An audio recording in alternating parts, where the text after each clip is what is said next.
les évangiles apocryphes, c'est une littérature marginale élaborée du IIe au VIe siècle de notre ère par les premiers chrétiens. Le mot apocryphe est un mot grec qui veut dire caché ou à cacher. Chez les Juifs, c'était des livres secondaires, marginaux d'ailleurs, mais qu'on attribuait de façon fictive d'ailleurs à de grands ancêtres comme Moïse, Élie, Enoch. Et puis dans le christianisme, ça a été un peu la même chose. Ce sont des livres élaborés donc dans la vie des premiers chrétiens, attribués parfois à Thomas, à Marie-Madeleine ou à Jean ou à Pierre, et qui racontaient des choses qui ne sont pas dans les évangiles. Voilà, littérature marginale, intéressante, merveilleuse, mais qui parfois était un petit peu borderline, pas toujours très catholique ou orthodoxe.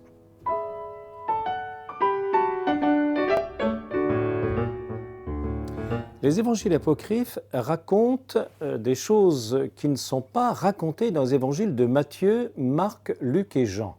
Vous savez, dans les évangiles de Matthieu, Marc et Jean, il y a des années entières qui ne sont pas racontées. Par exemple, tout ce qui s'est passé à Nazareth du temps de l'adolescence ou bien de la jeunesse de Jésus. Sur sa passion, sur sa prédication du règne de Dieu, surtout d'ailleurs sur son enfance, sur sa naissance, sur sa conception. Et puis, on va également remonter du côté des parents de Jésus. Donc, on va beaucoup s'intéresser à l'enfance de la Vierge Marie. C'est des évangiles apocryphes que l'on sait que les parents de la Vierge Marie s'appelaient Anne et Joachim. C'est pas du tout raconté dans les évangiles canoniques. Voilà, ça fait partie. Donc, approfondir la naissance, la mission, la mort de Jésus.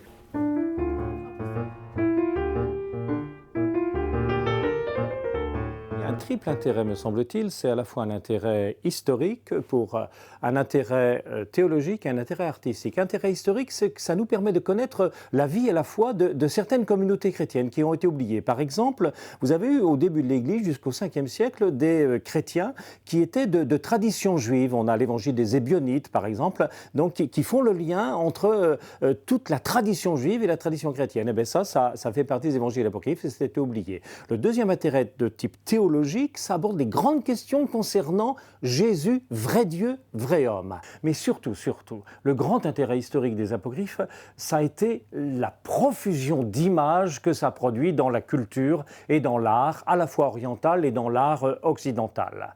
Alors, profusion d'images, toutes les scènes de la nativité, la crèche, vous savez, ça ne vient pas forcément des évangiles canoniques de Luc ou de Matthieu, ça vient surtout des évangiles apocryphes, en particulier ce qu'on appelle le protévangile de Jacques, parce qu'il est raconté par Jacques, le frère du Seigneur. L'idée que, pourquoi est-ce qu'on a représenté Joseph toujours très âgé? Ça vient également d'un évangile apocryphe dans lequel on dit que la petite Marie, on ne savait pas à qui la donner en mariage, elle était tellement mignonne, elle était tellement extraordinaire, qu'on a choisi un vieillard sage, puisque les gens âgés sont toujours sages, n'est-ce pas? Donc c'est un vieillard sage qui était déjà veuf, à qui on a fait épouser Marie et qu'il a pris sous sa protection. Ce qui d'ailleurs expliquait, entre parenthèses, qu'il avait des frères et des sœurs d'un premier mariage. Voilà un exemple.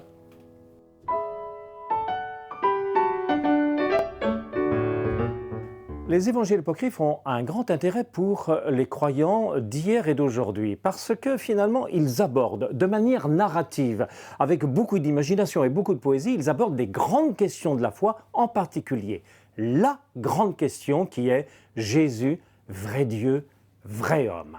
Et c'est quand même une question qui taraude également les gens aujourd'hui. S'il est vrai homme, est-ce qu'il connaissait tout? S'il est vrai Dieu, a-t-il pu mourir? Non, il faut dire, et la foi l'a toujours dit, Jésus, il est à la fois totalement Dieu et totalement homme. Mais vous avez des évangiles apocryphes qui ont dit, je donne un tout petit exemple, par exemple, que à l'école, il n'a rien pu apprendre puisqu'il savait tout d'avance. Eh ben non, l'Église dit aujourd'hui non, ça c'est pas une vraie conception de Jésus.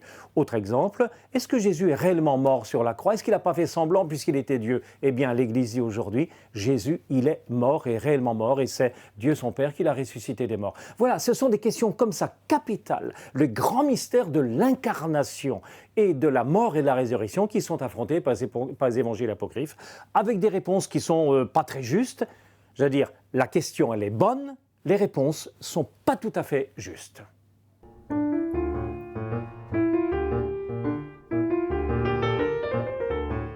Ils n'ont pas été retenus pour une raison qui est à la fois relativement simple, c'est d'abord que ce sont des textes du IIe ou VIe siècle. Donc les grands textes de Paul et les évangiles de Matthieu, Marc et Luc étaient déjà écrits et faisaient vivre la foi chrétienne. Donc j'allais dire, ils sont plus jeunes, même s'ils ont été attribués à Marie-Madeleine, ou bien à Judas, ou bien à Philippe, ou bien à Pierre. Et puis, deuxièmement, ça a été la question de l'influence. En fait, la plupart de ces évangiles apocryphes, s'ils ont eu une influence dans l'art et dans la culture, ils n'en ont pas eu forcément du point de vue de la foi. Par exemple, je prends l'évangile de Thomas, qui a été redécouvert au milieu du XXe siècle.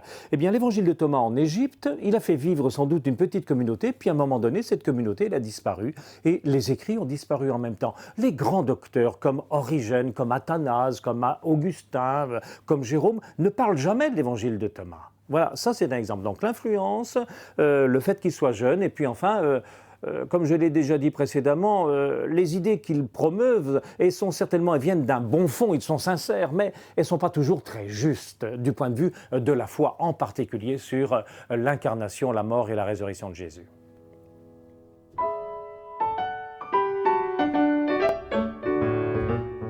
Non, l'Église n'a jamais voulu dissimuler des choses sur Jésus. D'abord, les évangiles apocryphes nous racontent des éléments qui concernent encore une fois les grands éléments de la foi chrétienne, Jésus-Christ, vrai Dieu et vrai homme. Mais les évangiles apocryphes travaillent dans les interstices, dans les ellipses, et ils sont plus récents que les grands textes chrétiens, les lettres de Paul ou bien les évangiles de Matthieu, Marc, Luc et Jean. Donc l'Église n'a rien voulu cacher. Il y a des éléments importants dans les apocryphes que l'on peut reprendre, en particulier dans les évangiles judéo-chrétiens, qui nous donnent un accès parfois à la foi de Jésus, mais c'est toujours en consonance avec les évangiles de Matthieu, Marc, Luc et Jean. Je veux dire, c'est ça le plus important. Maintenant, il faut laisser la possibilité aux poètes et aux artistes, de déployer leur imaginaire sur les éléments de la foi chrétienne. Les évangiles apocryphes ont le grand intérêt, l'Évangile l'a toujours dit, de nous faire penser à qui est véritablement Jésus.